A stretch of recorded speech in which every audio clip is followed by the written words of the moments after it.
Entonces, esta sesión, como dijo Santi, es súper básica en realidad. O sea, la idea es ver las distintas metodologías de valorización.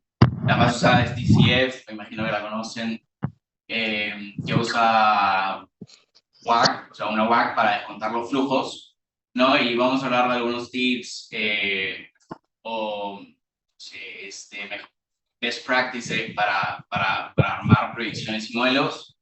Y bueno, en metodologías de comparables, ¿han escuchado de metodologías de comparables? ¿Sí? Básicamente tenemos trading y transaction comps, ¿no? Realidad, o sea, creo que si están trabajando en finanzas se deben haber dado cuenta que las principales y las más usadas son DCF y múltiplos comparables. Al final del día, o sea, toda la valorización que hagas usualmente se refleja en algo que se llama un football field, ¿no? Donde tienes eh, distintos rangos de valorización por las metodologías que has usado. Normalmente es usual ver DCF y múltiplos comparables. Para el caso del LBO van a tener una clase en específico que viene más adelante. Ahora lo vamos a pasar súper rápido en realidad y en esa clase ya van a entrar a más detalle. Entonces, simplemente para tener un sense y un resumen de las tres metodologías, un DCF lo que hace es descontar los flujos de caja al WACC. Bueno, me estoy adelantando un poquito ya, pero ¿alguien sabe qué es WACC? WACC. Ya. Y el costo promedio ponderado de capital, ¿y qué considera? ¿Considera deuda? ¿Considera solo efectivo? ¿Considera no? ¿Alguien se anima? Estoy adelantando, ¿no? Pero ¿alguien se anima a escribir la fórmula simplemente para ver si ya la tiene clara? Costo de capital.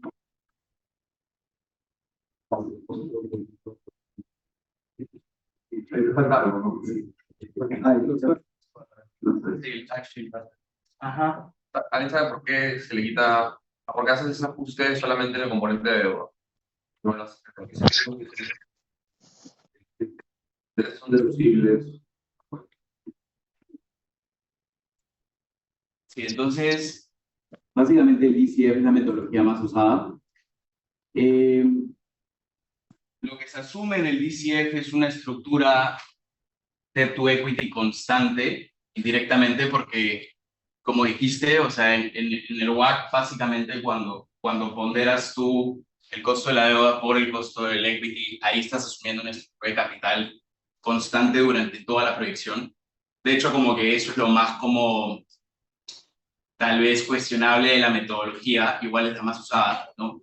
Pero lo que se hace normalmente para cubrir este punto de que estás asumiendo una estructura de tu equity constante es considerar la de compañías comparables. Que igual lo vamos a ver más adelante, pero la idea es que dado que una compañía puede tener estructura de capital en el momento en el que estás valorizando, consideres la de comparables o la de la industria en general para justamente llegar a una estructura de capital óptima.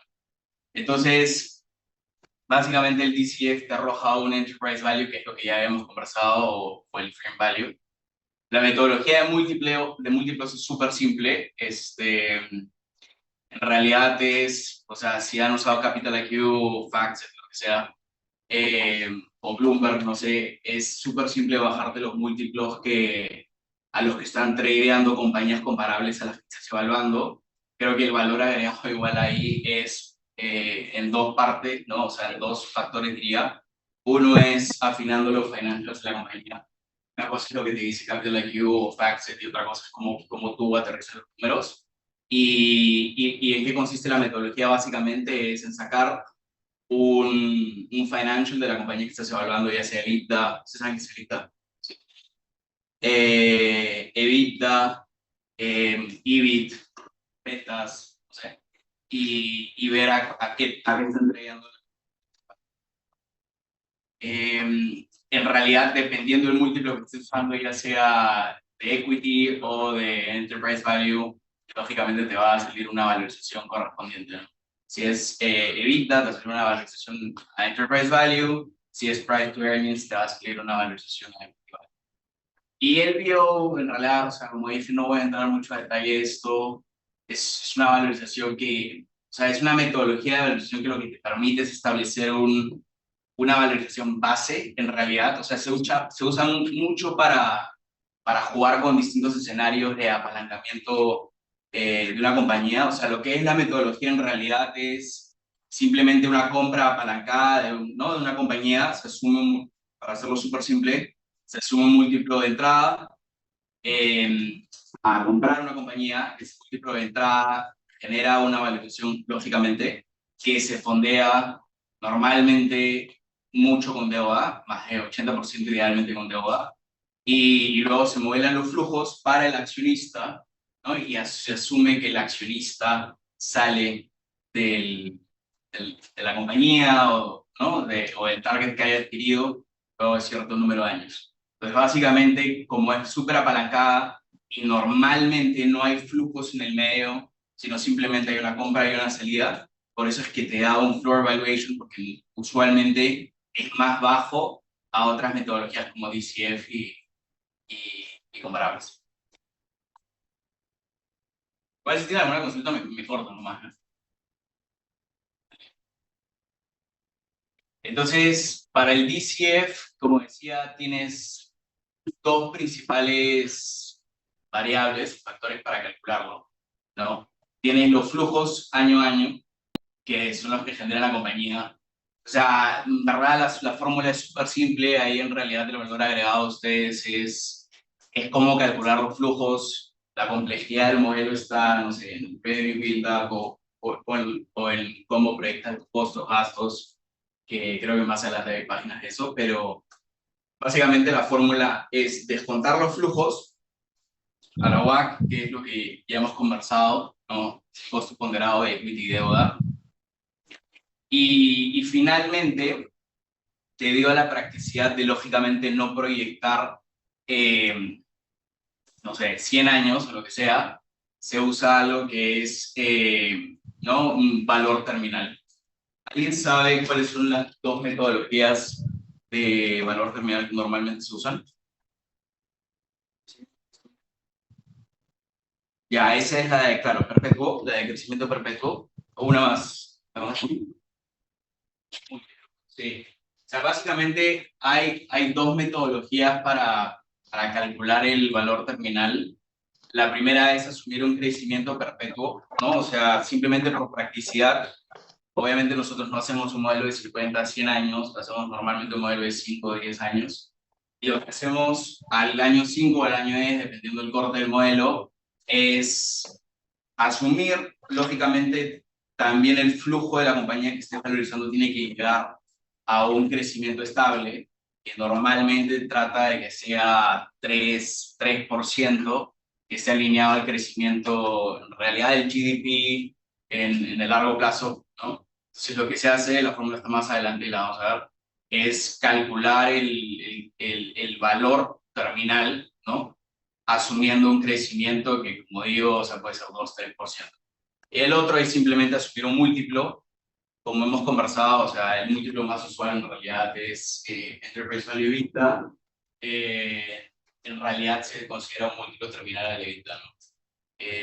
El tema ahí es que, o sea, nosotros en verdad usamos las dos, eh, pero múltiplo te puede generar un valuation súper cargado en el terminal value. Es decir, le puedes dar mucha relevancia en el peso de la valorización al valor terminal al aplicar un múltiplo. Entonces, en verdad, esta parte de la sesión son está dividida en 4 pasos, 4 fases. La primera es proyectar ¿no? el free cash flow. La segunda es estimar el valor terminal. ¿Verdad? Ya hemos conversado todo esto, y estimar la WACC, y finalmente calcular un valuation o un rango implícito de valorización. Entonces, o sea, están acá, ¿no? Pero alguien, o sea, ¿me puede explicar por qué se consideran estas cuentas para llegar o sea, un DCF, a un Free Cash Flow. Para empezar, ¿saben cómo armar un DCF? Sí, ¿no? ¿Sí? ¿Por qué partimos de un EBIT? Para empezar, un Free Cash Flow es a nivel equity o a nivel compañía. No, depende, no free cash flow to equity para el equity, Ajá. cash flow to the firm, para la empresa, Correcto. ¿Y el que estamos viendo acá? sí, para la empresa. Entonces partimos de un EBIT porque justamente, o sea, como queremos armar en el leverage free cash flow, no tiene que considerar una estructura de capital. Lo afectamos por, ¿no? El 1 menos T porque tenemos que considerar el marginal tax rate, el tax rate que se genera, si es que esa fuese la utilidad de la compañía. Y lo que hacemos es básicamente regresarle non-cash expenses, ¿no? D&A. En realidad, o sea, me salta una cuenta, ¿no? Pero el other non-cash operating expenses, normalmente no lo vemos, ¿no? O sea, no es que nosotros usualmente proyectemos other non-cash operating expenses, excepto que hay casos muy puntuales de la compañía que se esté evaluando, ¿no? Y obviamente tienes que considerar la variable del working capital que genera o no genera valor dependiendo del cash conversion cycle de la compañía. Es decir, si una compañía se demora, tiene una mejor rotación de payables, de cuentas por pagar, versus la velocidad en la que paga, en la que cobra las cuentas, ¿no? Eso le permite a la compañía estar generando constantemente valor. Y finalmente, ¿Todos CAPEX. saben lo que es el working capital? ¿Cómo se calcula el working capital? Creando una forma.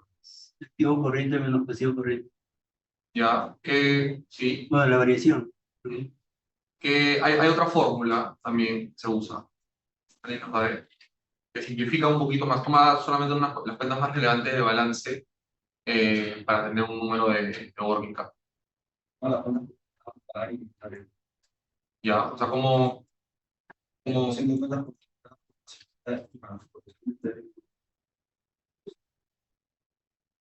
o sea, y conceptualmente, ¿qué es? O sea, más allá de la fórmula, ¿qué te dice ese working capital? Ah, entonces, o sea, si tienes dos working capital en las compañías diferentes y uno es menor que otro, uno es negativo, ¿es mejor, es peor? ¿Cómo le dirías?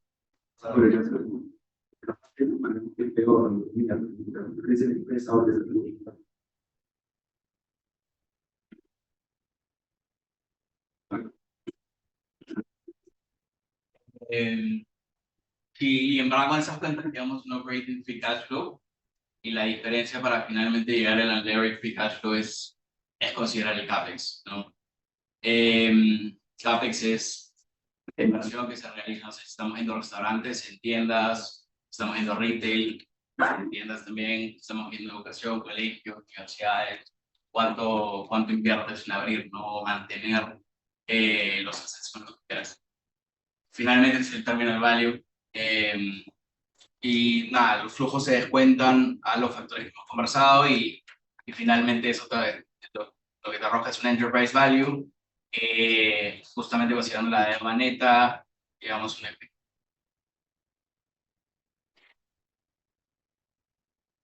Entonces, o sea, creo que es, o sea, súper importante que cuando, como dije, creo que lo más complejo de un modelo es que, o sea, al final del día es cómo modelas ventas, costos, SG&A, other expenses. En realidad, casi todo lo demás, salvo que la compañía tenga un caso muy específico de la deuda y haya algo complejo por modelar, todo lo demás es muy parecido, es usual, ¿no? O sea, lo que cambia es el revenue build-up, cómo proyectar los costos.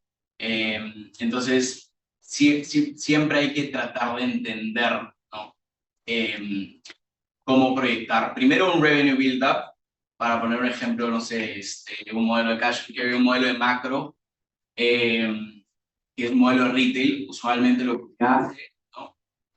Ahí lo que se habla es que hay que tratar de llevarlo al precio por cantidad, ¿no? Al P por Q. En realidad depende de la compañía que estés viendo, ¿no? Pero hablándolo y llevándolo al caso de Cash and Carry, lo que se hace en retail en general, por ejemplo, simplemente es proyectar ingresos por tienda, ¿no? Tienes tiendas que obviamente venden más que otras, ¿no? Pero una métrica que se usa mucho en retail, por ejemplo, es el triple S, que es Same Store Sales Growth, que lo que significa básicamente es a cuánto crecen las tiendas que tienes abiertas año a año, ¿no? Entonces, a partir de lo que han crecido las tiendas históricamente que ya tienes abiertas, puedes proyectar un crecimiento para las tiendas existentes. Todas estas tiendas te pueden servir incluso para modelar una nueva tienda. Y en verdad eso es estableciendo el paralelo con cualquier otro modelo, ¿no? En educación, llevándolo al ejemplo de precio por cantidad, o sea, la cantidad son los alumnos. Entonces, hay una forma compleja, no compleja, de modelar el número de alumnos, es que, lógicamente, un colegio tiene alumnos matriculados, los alumnos matriculados tienen una deserción dentro del año escolar, de marzo a diciembre, pero también tiene una deserción año a año, ¿no? Hacia el siguiente año. Entonces, bueno, el precio, lógicamente, es la matrícula y los hospitales. Entonces, básicamente, en realidad diría que ventas es lo que usualmente le tienes que meter más cabeza, entender cómo funciona la industria, entender cómo funciona el P por Q, o en caso no sea P por Q, entender cómo se mueven, lo que ya expliqué, las ventas por tiendas. ¿Por qué? Porque en realidad todo lo que viene debajo, usualmente los costos, muchas veces por temas de simplificarlos, se van a separar, ¿no? En costos fijos y variables. Y a partir de eso, los costos variables simplemente se van a mover a un porcentaje de ingresos, ¿no? O a un porcentaje, alguna variable que se defina. Pero si es a ingresos, dado que ya le has metido cabeza al revenue build-up de tu modelo, simplemente, nada, va a jalar, ¿no? Entonces, como digo, en costos y en SG&A en general, en realidad, tienes que entender cuáles son los costos fijos variables. Actualmente los costos se generan por la producción de lo que estás vendiendo o por la generación de lo que estás vendiendo. Entonces, casi siempre son variables. Pero el SG&A y Other Expenses sí se le puede hacer doble clic. Y obviamente, o sea, el Excel siempre aguanta todo, ¿no? O sea, si hacemos que todos los costos sean fijos, mientras que los ingresos de una compañía vayan creciendo, los costos constantemente se van a diluir. Lo que te va a generar eso en el modelo es que finalmente el valor se dispare y no sé, simplemente por poner una métrica, el margen de EBITDA vuele. Entonces, la idea es siempre hacerlo razonable. Y en verdad, como digo, el Excel aguanta todo. La idea es que mientras que estén armando esto, si chambean en algo parecido a esto, la idea es como rebotarlo con la gente con la que estén trabajando y que tenga algo más de experiencia, que puede tener un mayor sense de las proyecciones o de las variables y cómo las estás proyectando en general. Y bueno, taxes, o sea, simplemente obviamente tener en cuenta cómo se proyecta, no sé, el impuesto a la renta y el beneficio de la participación de los trabajadores en las utilidades.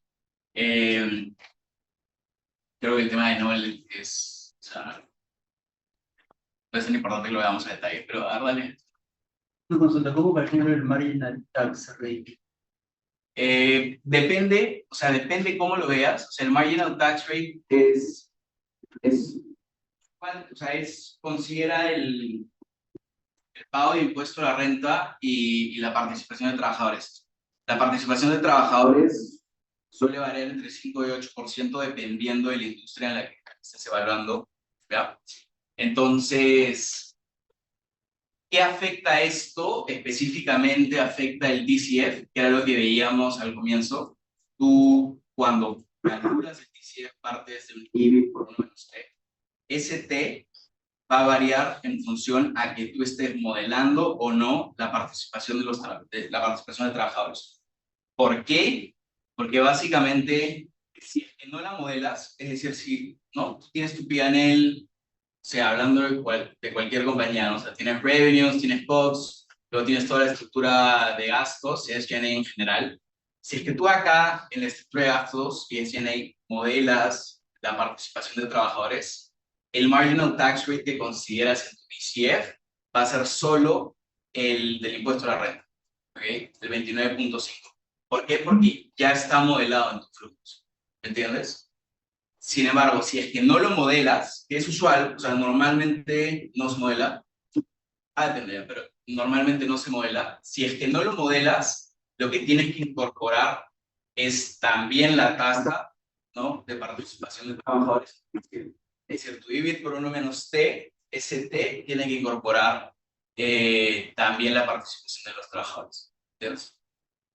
Esa es la lógica, en realidad. O sea, simplemente no dejarlo, o sea, no perderlo nunca de vista, ¿no? O sea, si es que el T lo estás haciendo por 1 menos 29.5% y no estás modelando participación de trabajadores, esto es cierto, está mal. Es la lógica.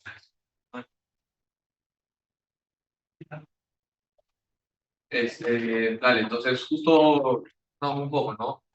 Después de todo tu PNL,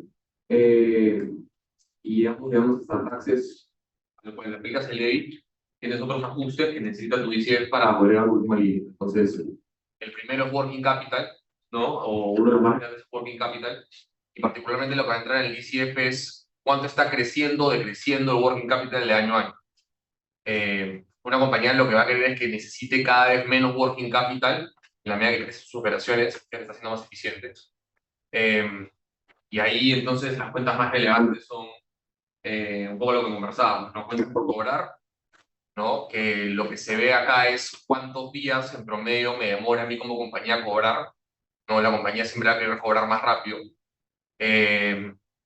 Días de pago, ¿no? Payouts, que es a cuántos días yo le pago a mis proveedores. Y ahí es lo contrario, la compañía va a querer siempre que sus días de pago sean los más altos posibles para apalancarse con la plata de sus proveedores.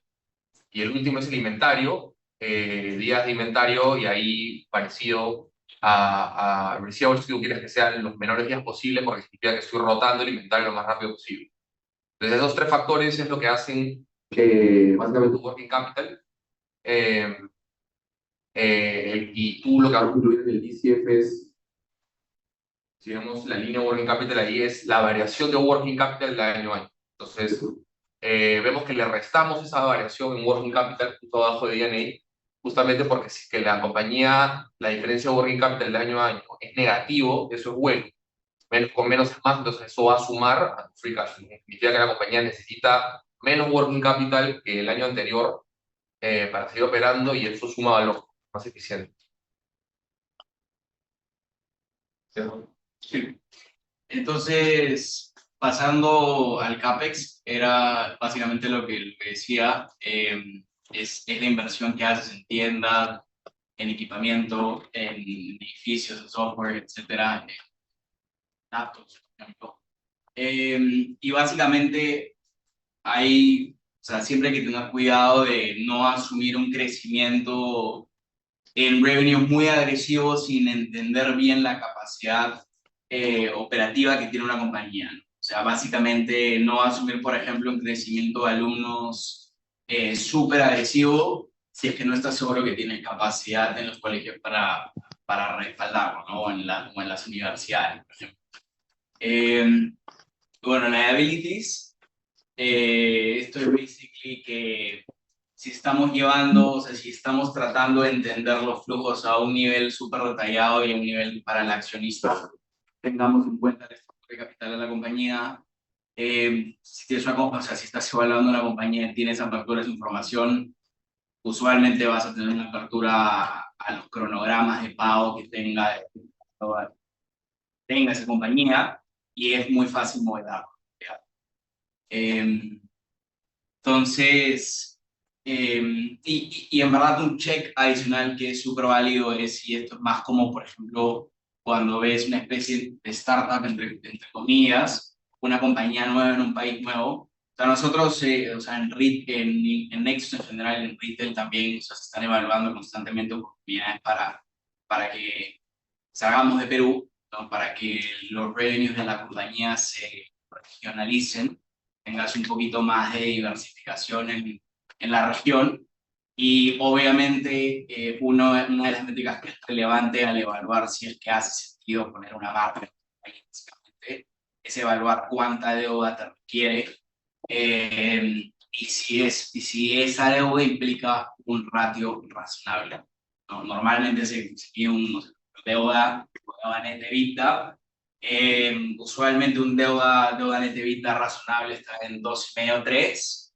Si tu proyecto tiene algo más de eso, sí debería tener una explicación de por qué y cómo vas a conseguir un apalancamiento más alto. Normalmente sí, más conservador cuando se evalúan proyectos. Sí. Bueno, ¿Cómo se le considerarías el próximo de uso? o sea, no, depende, O sea, depende, es